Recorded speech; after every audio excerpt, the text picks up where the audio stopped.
Today's lesson is titled Finding a Missing Angle. The goal or the objective is to recall the interior angle formula, which we learned yesterday, to find the missing angle in a regular and irregular polygon. This is reviewed from yesterday. We need to consider the following polygon. What is the sum of the interior angles? Now, refreshing our memory, polygons are closed 2D shapes. They're made up of straight lines. You have regular polygons and you have irregular polygons. Regular polygons are where all sides are the same and therefore all angles are congruent or the same. Look at the polygon in front of you. I hope you can see that not all sides are the same. So this would be an irregular polygon. Our job is to find the sum of the interior angles. We need to know what that word interior means. So to refresh your memory, interior angles is referring to the inside angles of the shape. Okay? Now yesterday we came up with a formula and it looked like this. The group n minus 2 times 180 degrees. Now I didn't just give you that formula, you had to create that formula. So we first started by identifying the polygon we had by counting the number of sides. So let's count the number of sides in this polygon. 1, 2, 3, 4, 5, 6, 7, 8, 9. This is a 9-sided polygon. We can call this a nonagon, or we can call it a 9-gon, based off what we learned yesterday. Now, to generate the sum of the interior angles, since I didn't give you this formula or that expression right away, we started by picking one vertex in the polygon. And then what we did is we created shapes that we were comfortable with knowing the sum of the interior angles, and that was triangles. So what we did is we then started at that vertex that we picked and we drew a segment to every other vertex inside the polygon. And you can see that the shapes we created are triangles. Now we know the sum of the interior angles of a triangle, it's 180 degrees. So then we thought, well, hey, this triangle is made up of 180 degrees, and this triangle is made up of 180 degrees, and so on, right? That led us to this formula, where n right here stands for the number of sides on the polygon, and when we subtract 2, this group right here tells us how many triangles make up the polygon. And if we know how many triangles make up the polygon, well, there's 180 degrees in the triangle. That can help us determine the sum of the interior angles of any number of sided polygon. Now with that information, if we plug, since there are 9 sides on this nonagon, if we plug 9 in for n and we subtract 2, and then we multiply that by 180 degrees, that will give us a sum of the interior angles. 9 minus 2 is 7, and if we multiply that by 180 degrees, that will give us the total degrees that all the 9 angles make up. So let's go ahead, and I'm going to use my distributive property actually to figure this out. You can use your calculator. So 7 times 100 would be 700. Plus 7 times 80 would be 560. And if I add those together, I would have 1,260, and my units are degrees. So the sum of the interior angles of this nonagon would be 1,260 degrees. That's what we did yesterday, and we're going to continue to build off this today. How can we use what we did yesterday to help us with this problem?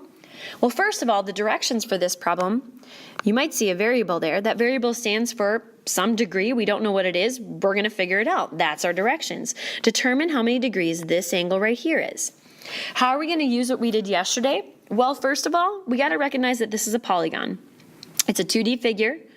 It's made up of straight sides and it's closed. What type of polygon is this? Well, it's irregular. I can tell because not all my angles are the same. That means not all my sides measure the same length.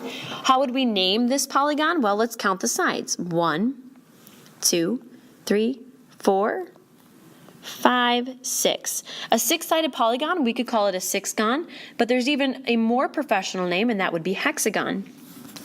Now, what is the total degrees the angles make up in a hexagon? If we recall our formula for sum of interior angles, it's number of sides minus 2 gives us a total number of triangles times 180 degrees.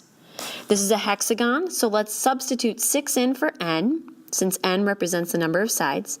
Subtract 2, that'll tell us the total number of triangles, and then multiply that by 180 degrees. That will give us the total degrees that make up that hexagon. 6 minus 2 is 4, and if we multiply that by 180 degrees, I'm going to go ahead and use the distributive property. You can use your calculator. 4 times 100 would be 400, plus 4 times 80 would be 320. That, when I add together, gives me 720 degrees. Now, that's not the answer to this problem, because our job is to figure out how many degrees x represents. How can we use the sum of the interior angles of a hexagon and the angles that we are given to find the missing? Well, here's what we can do. 98 degrees plus 140 degrees plus x plus 112 degrees plus 155 degrees and plus, what's this square corner mean? 90 degrees. Well, all of that has to equal 720 degrees. Right? So let's combine some like terms here.